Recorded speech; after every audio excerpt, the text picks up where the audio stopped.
Okay, I have this cactus that's really in dire need of support, and I was using these for support, and that's not working. Oh, please don't break. No, no, no.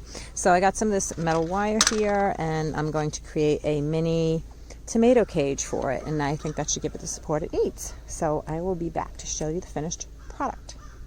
Okay, my hands are dirty right now, but I'm taking the metal rods I had and just bending them into circles.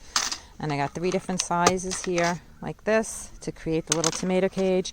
And I'm taking some straight ones and bending them using pliers, of course, to create little areas to hold the rings in 3 different places to make the tomato cage. So we'll see how it turns out. I'm just kind of figuring it out as I go.